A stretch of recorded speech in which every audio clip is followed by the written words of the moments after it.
हरियाणा में कल वोटिंग है, लेकिन सब कुछ बीजेपी के खिलाफ जा रहा है। सोचिए, वीरेंद्र सहवाग जो कल तक अंधभक्त थे, बीजेपी के कड़े सपोर्टर थे, वो हरियाणा में खुलकर कांग्रेस का प्रचार कर रहे हैं। खेसारी लाल यादव हरियाणा में प्रचार कर रहे हैं। उसके बाद जी ग्रुप के मालिक, जी न्यूज के मालिक, जो सांसद भी रह चुके हैं बीजेपी के कोटे से, वो भी अब कांग्रेस का प्रचार कर रहे हैं। और सोचिए, एक जो बॉक्सर थे, उनका क्या हुआ? उन्होंने तो कांग्रेस में थे, फिर बीजेपी ज्वाइन कर लिया था। वो पूरे चुनाव में न्यूट्रल दिखे, लेकिन बीजेपी को सबसे बड़ा झटका लगा अशोक तंवर के जाने से। अशोक तंवर युवा नेता थे और वो पहले कांग्रेस में थे, फिर उसके बाद उन्होंने पार्टी बनाई, लेकिन अब इन वक्त पर वो कांग्रेस में चले गए। तो बीजेपी के लिए तकलीफें कम होने का नाम नहीं ले रही है। तो सोचिए, कल तक मीडिया, टीवी, अखबार जिसको मास्टर स्ट्रोक कहता था, हर टूट के लिए पार्टियां टूटती थी। सोचिए कितनी पार्टियां टूटी। एनसीपी को तोड़ा गया। कांग्रेसी कब बीजेपी में चला जाए कोई गारंटी नहीं। कल भी कांग्रेस जीत जाए, पता चला 1 दर्जन 2 दर्जन कम पड़े, 1 दर्जन कम पड़े बीजेपी को, तो ये सब चले जाएंगे। शिवसेना को तोड़ा गया। जो बड़ी पार्टियां टूटी, शिवसेना को 2 फाड़ हुए। उसके बाद जेएमएम को तोड़ने की कोशिश हुई, जेएमएम बेचारा बच गया। नीतीश जी को, जेडीयू को तो कई बार तोड़ते तोड़ते बचे हैं। कभी वो ललन सिंह से तोड़ने की कोशिश हुई, कभी आरसीपी सिंह को तोड़ने की कोशिश हुई। तो इस सबको अमित शाह का मास्टर स्ट्रोक कहा जा रहा था। लेकिन हरियाणा में जो भगदड़ मची है, उसे क्या कहेंगे? उस पर टीवी अखबार कोई डिबेट नहीं करता। इसका मतलब टीवी अखबार अभी भी बीजेपी के साथ बना हुआ है। लेकिन हरियाणा में रिपोर्ट इसके उलट है। कहा जा रहा है कि वहां किसान जो है, देखिए, हरियाणा में बीजेपी के लिए मुश्किल क्यों है? इस देश के बाकी राज्यों में जो जनरल कैटेगरी के वोटर हैं, वो बीजेपी के साथ है, बस हरियाणा को छोड़कर। और अब महाराष्ट्र में भी वही स्थिति बन रही है। मराठा वहां जनरल कैटेगरी में, वो बीजेपी से नाराज हैं। शरद पवार मराठा समाज से आते हैं, शिंदे मराठा समाज से आते हैं, कुणबी समाज से आते हैं, वो नाराज हैं। हरियाणा में जाट नाराज है, 20% 22% जाट है, वो नाराज है बीजेपी से, किसान समाज। और इस वजह से वहां बीजेपी की हालत खराब है। बीच में बीजेपी ने जाट की नाराजगी के बावजूद गैर जाट करके एक राजनीति की और ओबीसी को आगे किया। दलित समाज का ही वोट मिला। लेकिन जब मुख्यमंत्री बनाने की बारी आई तो उन्होंने खट्टर को बना दिया।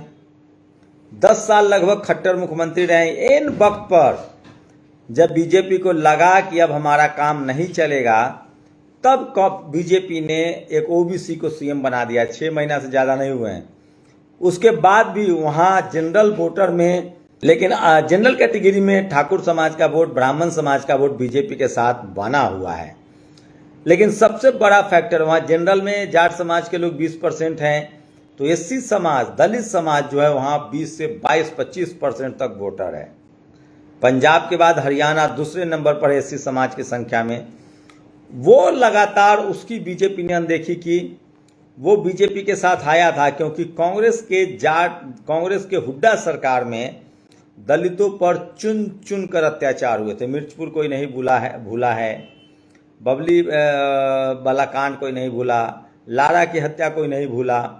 लगातार इस तरह की जघन हत्याएं हुई हैं हरियाणा में। गांव के गांव उजाड़े गए हैं। और इस वजह से दलित समाज के लोग आए थे और वो आज भी कांग्रेस से नहीं जुड़ पा रहे हैं। कांग्रेस शुरू में चाहती तो इसका फायदा उठा सकती थी अगर शैलजा को मुख्यमंत्री घोषित किया जाता, लेकिन ऐसा उन्होंने नहीं किया। बाद में जब कांग्रेस फंसती हुई दिखी, तब राहुल गांधी ने अपने कंधे पर जिम्मेदारी ली और वो शैलजा को मना कर लाए, फिर हुड्डा के मंच पर। लेकिन सोचिए, मुख्यमंत्री कौन होगा, ये बड़ा सवाल है। मैं अब जो स्थिति बन रही है, इससे साफ है कि अगर बीजेपी सत्ता में आती है तो ओबीसी का सीएम होगा। सैनी को लगातार कंटिन्यू किया जाएगा। राजकुमार सैनी लगातार बीजेपी से नाराज हो गए। 2014 में नरेंद्र मोदी की लहर बही थी तो हरियाणा में राजकुमार सैनी बड़ा चेहरा थे, जो कुरुक्षेत्र से सांसद बन के आए थे। बाद में उनको दरकिनार कर दिया गया। इसका भी नुकसान उठाना पड़ सकता है। उसके बाद आपको बता दें कि तो बीजेपी के लिए हालात तो बिल्कुल खराब हैं।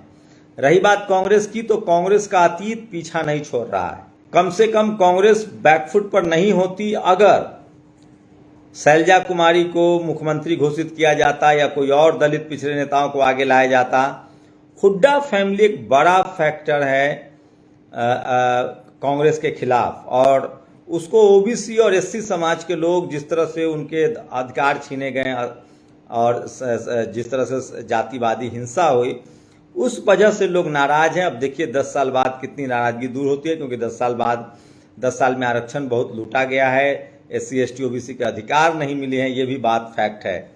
तो कांग्रेस के लिए भी कोई बहुत अच्छी खबर नहीं है। लेकिन जो सबसे नई बात है, पिछले बार दुष्यंत अकेले चुनाव लड़ रहे थे, दुष्यंत चौटाला, उसके बाद भी उन्होंने 10 सीटें जीती थी और उनको मजबूरी में सही बीजेपी को उप मुख्यमंत्री बनाना पड़ा था। उसके बाद किसान आंदोलन हुआ, उसके बाद विनेश फोगाट का आंदोलन हुआ और जाट समाज के लोग काफ़ी नाराज हुए। बाद में दुष्यंत चौटाला को साइड कर दिया गया। लेकिन जो सबसे बड़ा फेनोमिनन हुआ है इस चुनाव में वो है इनेलो, जो चौटाला की पार्टी है, ओम प्रकाश चौटाला की जो पार्टी है, और अभय चौटाला जो हैं, और आपको देवीलाल की परिवार की जो पार्टी है। उसके बाद सोचिए बीएसपी के साथ जो गठबंधन है और दुष्यंत का जो चंद्रशेखर आजाद के साथ गठबंधन है, वो समझ रहे हैं, तो ये बड़ा फैक्टर है।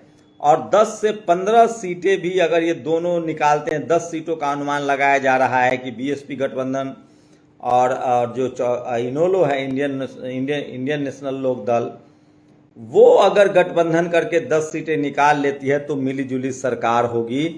तो कांग्रेस भी बहुत खुशफहमी में है, जिस तरह से मध्य प्रदेश में वो खुशफहमी में थे। अखिलेश यादव पर जिस तरह से टीका टिप्पणी की गई थी, इन वक्त पर उस समय भी बाप बेटे की जोड़ी थी मध्य प्रदेश में, कमलनाथ और उनके बेटे, और किसी भी दल से गठबंधन नहीं किया गया, अखिलेश यादव को ह्यूमिलिएट किया गया। उसके बाद इस तरह के बयान आए और वो चुनाव हार गई कांग्रेस वहां पर। यहाँ भी पिता पुत्र की जोड़ी है, चाहे चौटाला हो, चाहे दीपेंद्र हुड्डा हो, या फिर आपको बता दें कि उनके पिताजी हो जो मुख्यमंत्री भी रहे हैं। तो ऐसे में यहाँ भी पिता पुत्र की जोड़ी है, और वही फैक्टर सबसे ज़्यादा कांग्रेस की कमज़ोर कड़ी है। और बीएसपी के साथ गठबंधन की वजह से हवा चल रही है। 20% वोट, 25% वोट दलित समाज का वोट है, वो ज़्यादा दिख रहा है। ओबीसी जो है वो इनसे जुड़ सकता है।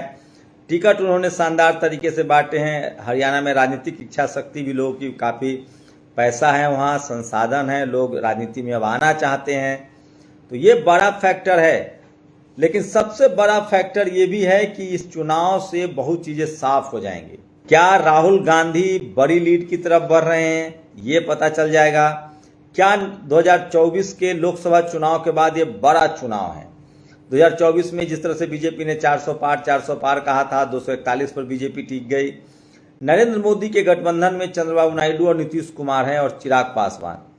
अगर बीजेपी हारती है हरियाणा, तो नीतीश कुमार और चंद्रबाबू नायडू का भरोसा कम होगा बीजेपी पर, नरेंद्र मोदी पर, चिराग पासवान का भरोसा कम होगा, और ये लोग आगे की प्लानिंग कर सकते हैं, चाहे वो प्रधानमंत्री पद के लिए हो, चाहे सरकार को गिराने की हो। वहीं दूसरी, नरेंद्र मोदी के लिए एक और खतरा अपने ही परिवार से है।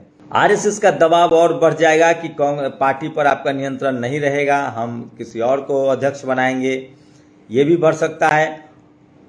और हरियाणा चुनाव का असर झारखंड और महाराष्ट्र के चुनाव पर भी पड़ेगा, वहां भी फिर बीजेपी कमजोर होगी। रही बात कांग्रेस की, तो राहुल गांधी ने 100 का ही आंकड़ा पार किया है, लेकिन उनका घमंड बहुत ऊपर पहुंच गया है। कांग्रेसियों का घमंड फिर हवा में है। अगर कांग्रेस यहाँ हारती है, कांग्रेस अगर हारती है तो फिर से वो कंसीडर करेगी। राहुल गांधी ने जाति जनगणना का मुद्दा हरियाणा में नहीं उठाया, आरक्षण का मुद्दा नहीं उठाया है, वो अपने ही फील्ड में खेल रहे हैं। तो अगर कांग्रेस हार जाती है तो फिर मान लीजिए कि इनको और तेजी से एससी एसटी ओबीसी की तरफ आना पड़ेगा। बीजेपी हारती है तो उसे भी सोशल जस्टिस की बात करनी पड़ेगी, दलित पिछड़े नेताओं को और ज़्यादा तवज्जो देना पड़ेगा। और सबसे आइडियल सिचुएशन अगर मिलीजुली सरकार बनती है, जैसे केंद्र में मिलीजुली सरकार है, तो मैं बार बार कह रहा हूँ, मान्यवर कांशीराम साहब कहते थे कि दलितों के लिए, पिछड़ों के लिए, आदिवासियों के लिए, किसानों के लिए, गरीबों के लिए मिलीजुली सरकार जो है वो ज़्यादा फायदेमंद होता है। और अगर वो मिलीजुली सरकार बनती है तो वो जनता के हित में होता है। जैसे अभी केंद्र में मिलीजुली सरकार है, समर्थन वाली सरकार है, तो तमाम बड़े फैसले ऐसे हैं उस पर रोक लग गई है। तो आप लोग की क्या राय है, कल हरियाणा में क्या होगा, आप लोग अपनी प्रतिक्रिया जरूर दीजिए। शुक्रिया, लेकिन वोट जरूर डालिए, वोट आपका संवैधानिक अधिकार है।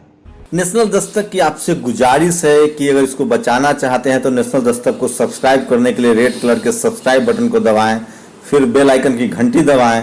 नेशनल दस्तक को बचाने के लिए बहुत जरूरी है कि हर खबर को शेयर करें, लाइक करें, कमेंट जरूर करें।